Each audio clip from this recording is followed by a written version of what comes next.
AP 120, Chapter 10, Topics Olfaction and Gustation, Smell and Taste. All right, so we're going to move on to the special senses, including smell, hearing, taste, vision, and equilibrium. So, smell or olfaction. Well, the olfactory organs are on the roof of our nasal cavity. And within that is olfactory receptors that are able to detect chemicals, as well as epithelial cells that provide support for those olfactory receptors. And it turns out that the olfactory receptor cells are neurons. So this is another case where our sensory neuron is also a receptor. And these sensory neurons have these hair-like projections that push out toward the nasal cavity.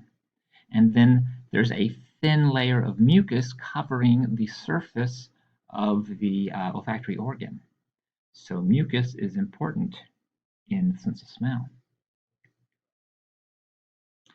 And basically the way it works is chemicals that we bring into our nasal cavity from breathing in through our nose dissolve in the mucus and then bind to receptors on the olfactory receptor cells.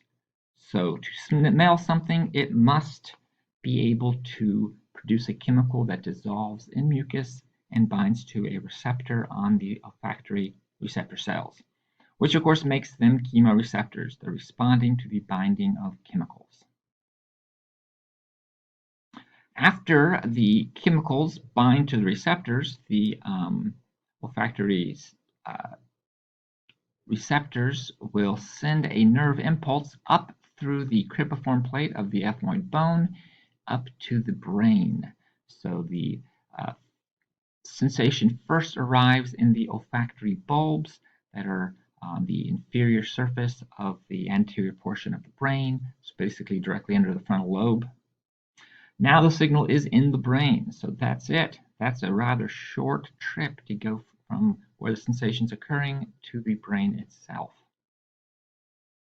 From there, the sensation travels through the sensory neurons to the primary olfactory area, which is in the temporal lobe. So that is a rather brief pathway because it bypasses the thalamus. So olfaction is one of the few senses, perhaps the only sense that bypasses the thalamus. So sensory receptors up to the olfactory bulb, from olfactory bulb to the primary olfactory area in the temporal lobe. Now, what's amazing is that we have thousands of receptors on our olfactory neurons. So we can smell thousands of different odors. However, those thousands can vary from person to person. So we all, when we smell something, don't necessarily smell the exact same thing, which can explain why some people might like the smell of skunks while others do not. There turns out to only be 7 odors that are found in almost all human beings, and those are musky, putrid, pungent, camphoraceous, ethereal, floral, and pepperminty.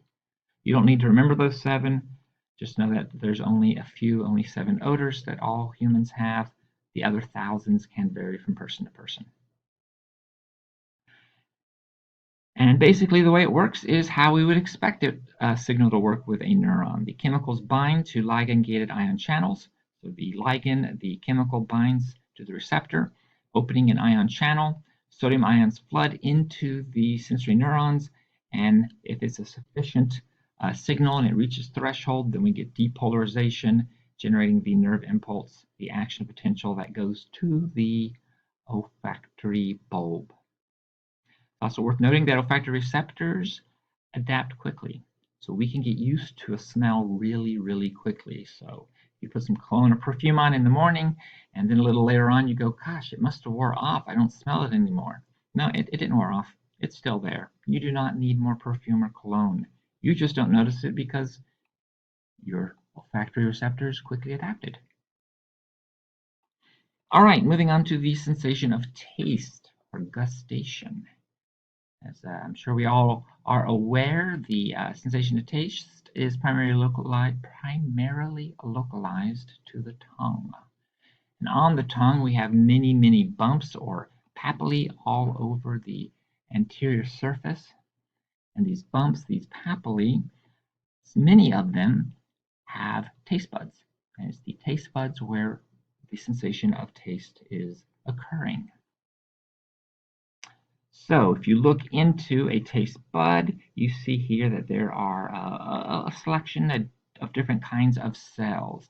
There are the taste cells, and the taste cells are modified epithelial cells, and they are the receptors. They are what detect the taste sensation. And they have these little projections called taste hairs that push up toward the surface of the tongue that are, of course, going to be covered in saliva. And those taste hairs have chemical receptors that bind to chemicals in the foods we choose to eat. So the chemicals, for us to be able to taste them, have to be able to dissolve in water. The saliva is almost completely water. So chemicals we can taste have to dissolve in saliva and also have receptors on the taste hairs of the taste cells.